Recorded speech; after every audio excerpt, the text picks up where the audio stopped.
So now we'll discuss some cases of gynecological pathology. You see these lesions in the external genitalia. These are most probably caused by human papilloma virus. And there is a whole discussion whether it is mandatory to detect which types of HPV are present, because some of them, known as the high-risk ones, are directly correlated with cancer development. What is for us to check? We have the cytological smear, known as the PAP test by Papanicolaou, the staining. So when we detect atypical cells, we grade the dysplasia as low squamous intraepithelial lesion and high squamous intraepithelial lesion. If the intraepithelial lesion, because why do I say intraepithelial? It's not invasion, it's not cancer, it is dysplasia. Everything happens within the epithelium, so it's not dangerous for metastasis. So if we have low SIL, you just reinforce the patient's immune system, because it will be most probable that she'll eliminate the virus, and you do nothing interventionally. However, if it is high-grade SIL, you have to take a biopsy, because you see, if the dysplasia of high grade is histologically confirmed, so in this case, you have to make a an excision, but not of all the cervix, because these women are relatively young, and most probably they have not had their children yet. So you cannot resect the uterus and the cervix. This will be over-treatment. What do? You just remove the area of the cervical epithelium that it is highly dysplastic. And of course, in such case, we should check the margin. Is the margin dysplasia-free? All right, then, the disease is under control. So, in low-grade dysplasia, or synonymously low-grade squamous intraepithelial lesion, we can see kilocytotic atypia. We can see cells that have morphology compatible with HPV infection. As dysplasia progresses, and here you can see that it occupies more than 2/3 of the thickness of the squamous, metaplastic squamous mucosa. In high-grade dysplastic lesions, we do not find cells with kilocytotic atypia. So, if you can see the virus by morphology, the lesion is mild dysplasia. In high-grade dysplasia, you just see the pleomorphism, the loss of polarization, of orientation, of maturation of squamous dysplastic cells. Chyliocytotic, these are the chyliocytotic cells. These ones. No, when you find them, it's synonymous with low grade, because high grade squamous intraepithelial lesion is devoid of such cells. Next. Here is the, you see? Here prognosis, here the screening was not efficient. Why? Because an invasive squamous cell carcinoma has developed. In such case, the whole uterus must be surgically resected. Why? Because we have to check the parametrial tissues and find the lymph nodes and see whether the lymph nodes are metastatically infiltrated by the cancerous squamous cells. How is this called? Staging. So in this case, unfortunately, the whole uterus has to be resected. In which case? In case of invasive cervical carcinoma. That means that very rarely from low-grade SIL and most commonly from high-grade SIL, invasion has developed. There is a stage known as microinvasive, only a few millimeters invasion and breaking of the basement membrane, which does not justify hysterectomy. Frankly invasive tumors should be treated by radical surgery. Frankly invasive, not microinvasive. Next.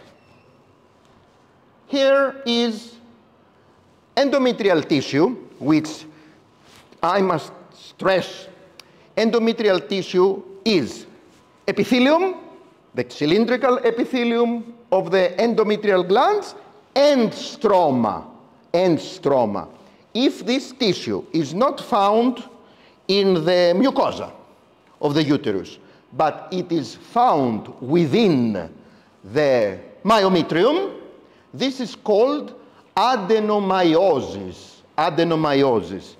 If it is found outside the uterus, in the subserosa, in the ovaries, in the peritoneum, this is called endometriosis. This ectopic tissue of endometrial glands and stroma follows the cycle of the patient. So, when we have the how is it called? The period, how is it called? The menstrual, yes. These also bleed, and we have blood within the cavity, within the abdomen cavity, and so the peritoneum is affected, and we have pain. So, in endometriosis, yes, because the ectopic endometrial tissue should be outside the uterus so that it reaches the peritoneum. And there is a most common cyst of the ovaries, which consists of ectopic endometrial tissue. So when we have the hemorrhage, the normal hemorrhage, there is hemorrhage in the ovarian parenchyma, and which cells then come to phagocytose hemoglobulin, and we can identify them in the cyst's wall. Which cells are these? How are they called? They are macrophages. Macrophages. They come and phagocytose hemoglobulin, and these are siderophags. They have hemosiderin within their cytoplasm. Yes? When you say the endometriosis is found outside of the uterus. Outside, ectopic endometrial tissue. Yes, which tissues are these? Glands, endometrial glands, and stroma. Both should be present in various proportions, one to the other. So this was endometriosis, and it is a common cause of infertility. This is called adenomyosis. Adenomyosis. In the myometrium. In the myometrium, yes. Below the mucosa. So, next. Here we have dysfunctional bleeding. That means that the mucosa of the uterus does not follow the hormonic stimuli, and this is most common observed in anovulatory cycles, which occur either too early in young girls or too late, close to the menopause. So if you have anovulatory cycle, which hormone is not secreted? You do not have ovulation, so you don't have progesterone. You only have estrogens. So the endometrium is completely, throughout the cycle, under the influence of estrogens, which are secreted normally in the first the first half of the cycle. And this causes dysfunctional bleeding quite often. And another is this change, which is observed in the stroma of the endometrium, because if the ovulation occurs normally and we have progesterone, the stroma of the endometrium is prepared to get the fertilized ovum. So how is this called? This change of the stroma, which is observable in the second half of the cycle, of the menstrual cycle, this is, remember, decidua. Decidua, the stroma. You've learned that in histology. Okay? That's how the stroma, why does it change? Because the fertilized ovum will go there, and what will develop? The placenta will develop normally. In this case, we have decidua in the stroma. However, the glands do not follow the phase because the glands are of the proliferative type. The first half of the cycle is the proliferative. The second half of the endometrial mucosa is the secretory. Here we have secretory changes in the stroma, but the glands are not of the secretory type. They are of the proliferative type. This is another sort of imbalance. What do we see? We see glands of the proliferative type, that means small glands. Small glands. The secretory is more complex because it's close to the menstrual. And we have decidua. This is the decidua, the stroma. The decidua. And what can happen in the mucosa of the uterus? It can become thickened, and we'll find that from the ultrasonography. So it would be either hyperplasia or cancer. That's why we'll have the carotids of the endometrium, and we will examine the specimens microscopically. Here we have a problem of hyperthecosis in the ovary, stroma, and this could be related to the multicystic ovarian syndrome, which is a main cause of infertility in young patients. And what does this cause? Since there is an increased level of estrogens, and in the case of the multicystic ovarian tumor of androgens as well, that's why the patients have hair, how is it called? Hirsutism. That's the term. What do you see? What can happen to the endometrium? Being under the permanent influence of increased estrogens, it may become hyperplastic. So if we have hyperplastic endometrium, probably due to excess of estrogen, we must always examine the possibility that there is some sort of secreting estrogen tissue, which could be either the stroma of the ovaries, like here we have the hyperthecosis, or a tumor. Because a tumor of the ovaries, and mainly granulosa cell tumor, not the epithelial tumor, other source of neoplastic cells, can secrete large amounts of estrogen and cause hyperplasia. This is an epithelial tumor. It looks cystic, but it is solid, and this is the serous cystadenocarcinoma of the ovaries. This is the granulosa cell tumors, which most commonly is connected with hyperplasia of the endometrium. Here is the teratoma. This is this tumor, which is filled with hair and some sebaceous material. However, it's not like the testis. A mature cystic teratoma of the female is benign. And what else do we see? We can see leiomyomas, which most common develop in the myometrium of women, and they can cause bleeding as their size increases. What are these?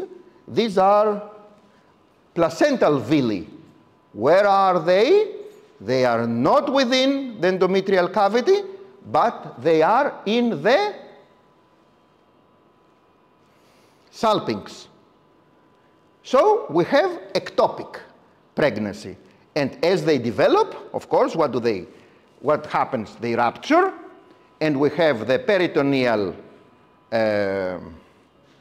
involvement, and this can cause severe hemorrhage, and if a lot of blood is lost, then which hemodynamic syndrome may be stimulated, which can prove fatal in most cases. If we have increased loss of blood and we are close to oligemic shock, then we have disseminated intravascular thrombosis.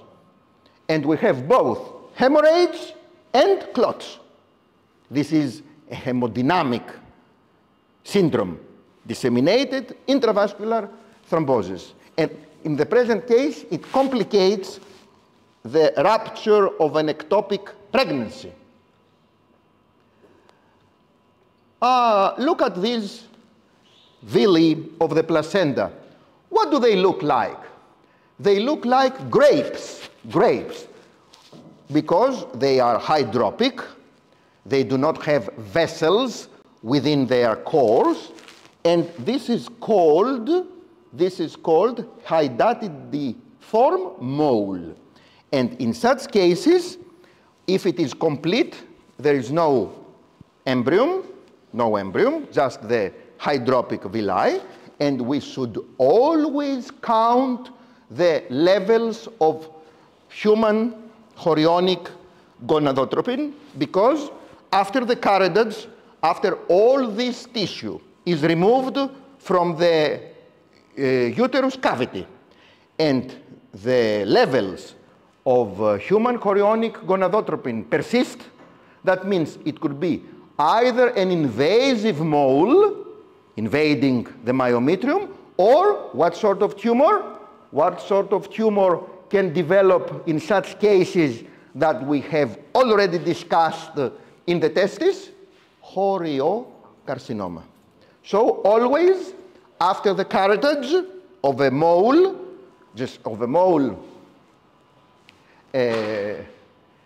tissue, we should always see that the levels of human chorionic gonadotropin return to normal.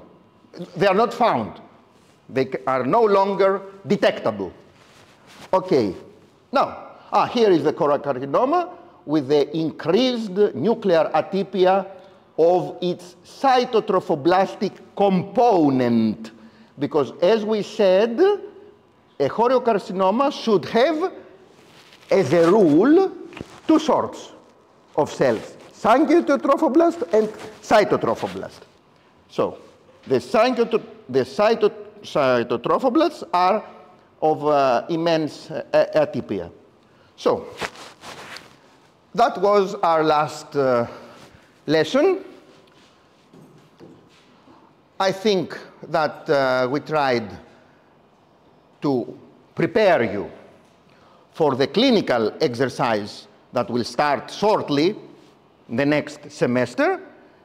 The cases will always be on your portfolio, electronic portfolio, so you can always refer and study them, because our purpose was to have some practical knowledge, start from what you see, and of course then study the textbook, because the other way is not efficient. If you start from theory, you are lost in theory. No. You follow what science does in education. Science has the observation.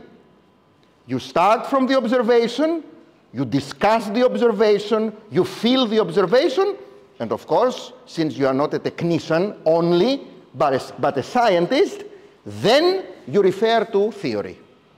I think, to my view, this is the right way of studying medicine.